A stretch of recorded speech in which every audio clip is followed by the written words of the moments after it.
Hi everyone, welcome back to Dobby Books. It's been a couple of weeks and it's been a very busy couple of weeks.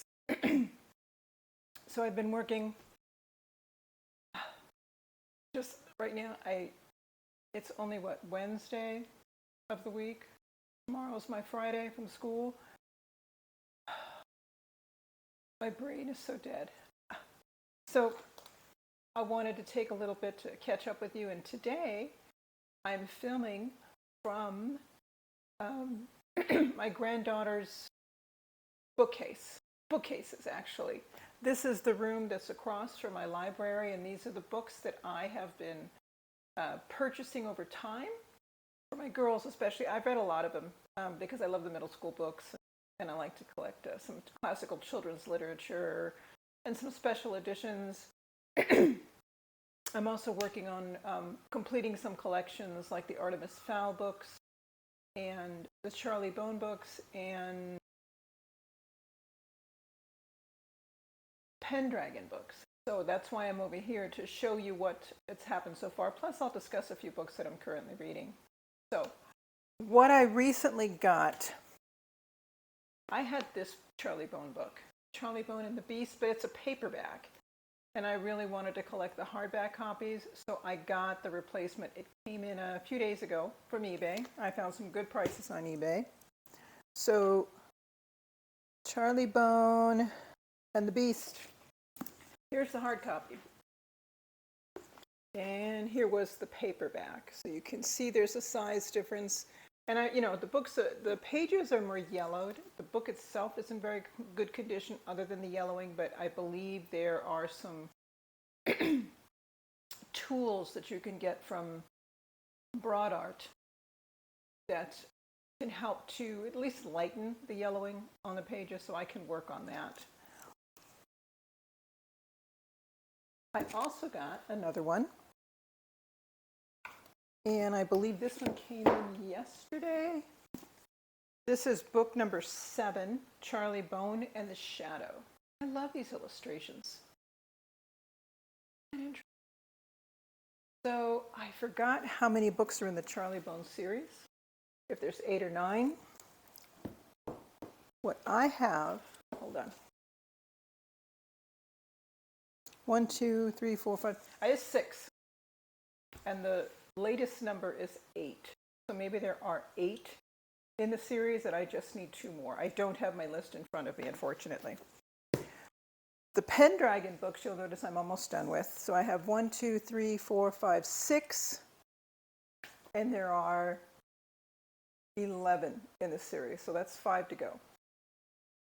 And then my Artemis Fowl series, I think I have 2 more books coming within the next few days. So I think Monday or Tuesday at the latest I'll have the rest, and I'll be able to complete my collection. And that's how that's going. So this, I have all the graphic novels on this bottom shelf here. I have collections here, and then I have the classical literature here. And then these are other just by author. So this is what I plan to do in this room. Right now I have the kitty cats here. Look, I've got one library kitty over here. That's Porgy. He's chilling out. He's had a hard day. He's keeping me company. So let me tell you. Oh, look, this is the other Artemis Fowl book that I got today. This is The Last Guardian. This says it's book 8. And it came with the... But this is Disney Hyperion. So I don't know. I don't think that Disney published the series itself. I think there was an original publisher. Hyperion. So this one being Disney Hyperion obviously is a joint effort, but I'm wondering if there isn't just Hyperion publishers, just like there is for the first book in the series. I'd like to find that one. Then I would replace this one. This is book 8. 1, 2, 3, 4, 5, 6, 7. I have one more book to go for the Artemis Fowl, and then I will have all of them. So I'm going to put this here so I have it in the right order. And I think at this point I can cover briefly what I'm currently reading. Here we go. One of my classes is a combination history and English class. And my professor is a specialist in Latin American history, specifically Colombia, although we have studied Central America, so El Salvador, Guatemala, etc. And now we are on Colombia. And what I love, and I think I've shared this with you guys before, are those connections that I can make with a piece of literature talking about something in history, but it's not necessarily historical fiction. It's literary fiction. But Gabriel Garcia Marquez is Colombian, and I've always known of his book, 100 Years of Solitude. And if someone had told me, they may have told me that he wrote this as a reflection of what his country was experiencing. And I'm sure they might have told me that was Colombia. But that was the only context that I had. There was no details to that explanation. Well, what's going on in Colombia and why, and just filling out that picture more for me. Well, now in the class, that's exactly what we're doing. I was due to give a presentation on a reading that we had, and it was the introduction to a larger book, which basically gave a summary of the violence in Colombia, which I believe lasted 60 years, longer than any of the violence that lasted in Guatemala and El Salvador, which I think at the longest was 30 years. And in this instance, I started to understand the geographical layout of Colombia, which explains its strong regional ties. They're not really influenced so much by their central government. They are more connected with their local government. And other things unite those regions. Shared values, shared religion, shared morals. So you may have someone from one part of Colombia, if you ask someone from Medellin, what do you think of the Colombians from, oh gosh, let me think of another, Bogota? They'd say, people from Bogota, and vice versa. Even though they are as a nation united as Colombians, they share the identity of Colombians. But because of Colombia's terrain, it was very separated by mountain ranges and whatever. So regions naturally developed and really became, if I may use the term, countries unto themselves. And that helped explain why the violence in Colombia differed from the violence in places like El Salvador and Guatemala, where the violence was more widespread. And the reasons for the violence were similar but yet different. And I'm not going to go into those details because it would take too long. But in Colombia, there was one area of Colombia that really suffered the brunt of the violence. And that was a place called Antioquia. And it was not the central area of Antioquia, but the periphery. And the people that lived in the periphery of this area of Antioquia were not like the people in the center. Remember what I said about the regional connection and identity that people have in Colombia? The people in the center area of Antioquia viewed the people that lived on the periphery as not true Antiochians. They were other. And for various reasons, that being a big one, the periphery is the part of Colombia and in Antioquia that suffered the greatest number of deaths, the violent deaths that were going on for a period of 60 years.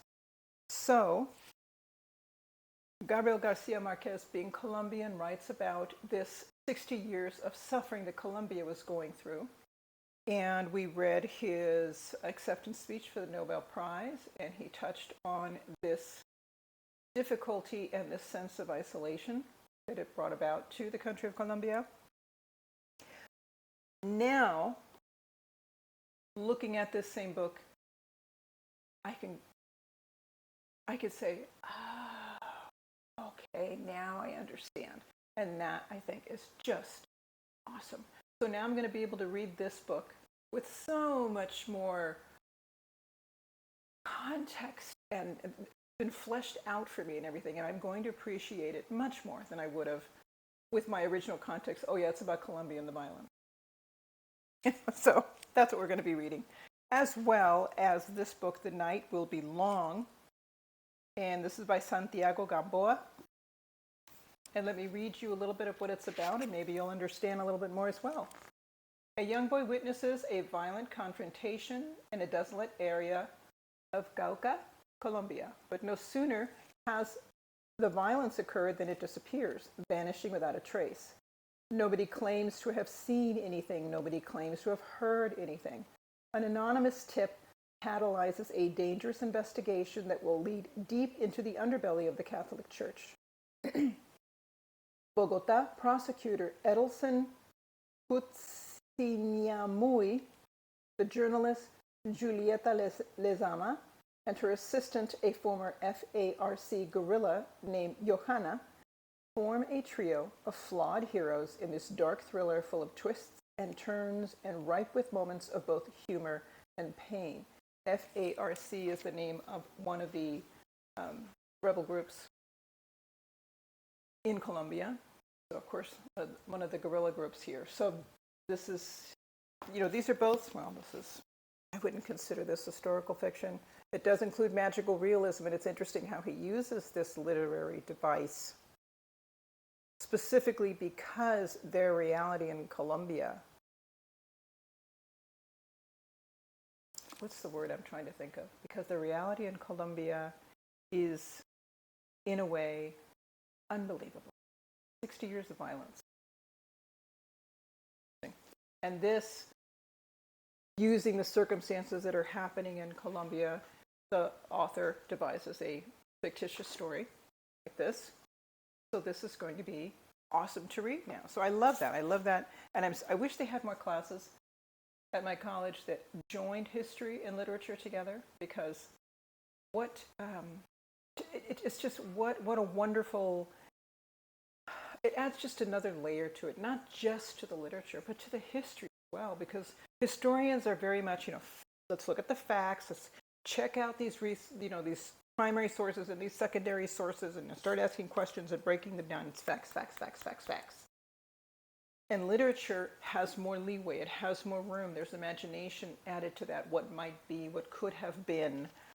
And when you blend the two, just as is done in a work of historical fiction, I think you have a far more interesting history class and a far more interesting literature class. So I am very much looking forward. If I don't get to read all of this, I know I'll be reading all of this. We have to read all of this, definitely. But I definitely want to sneak in readings of this. We only have officially 1 or 2 chapters assigned. I like reading the whole thing. So let's see how I do on these. We are reading Carmilla. What a story. I'm so enjoying it. It's like an epistolary novel. So the protagonist, Laura, is writing a letter to some friend that lives in town. I don't think we ever know who that friend is, just a friend of hers in town. And she's writing about her experience with this stranger who they took in named Carmilla. And I mentioned in my last video that this book was an inspiration for Bram Stoker's Dracula, but as well, Carmilla was inspired by a poem called Christabel, put together by, oh my gosh, people, I'll find it. A poem written by Samuel Taylor Coleridge. Christabel is a very long poem. And I have 1, 2, 3, 4, 5, 6, 7.5 pages of this poem in the back of this book, and it's only a partial portion of that entire poem. And as I'm reading through the poem by Coleridge, I could see a lot of the story of Christabel happening in here. It's almost the identical story, but set to poetry.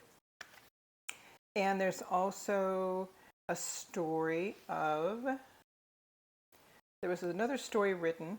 Again, this has also inspired the story of Carmilla, called The Vampire. And vampire is spelled Vampyre, by someone named John Polidori. Now, Polidori was a companion to Coleridge, I believe. Am I right? I could be wrong. And initially, when it was published, it went under a different, didn't go under his name, but that's it.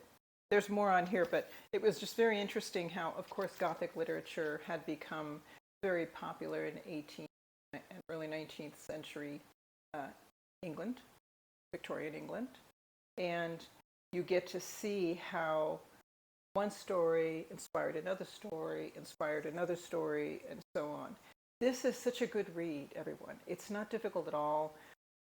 Yes, it was written in the, I think this one was written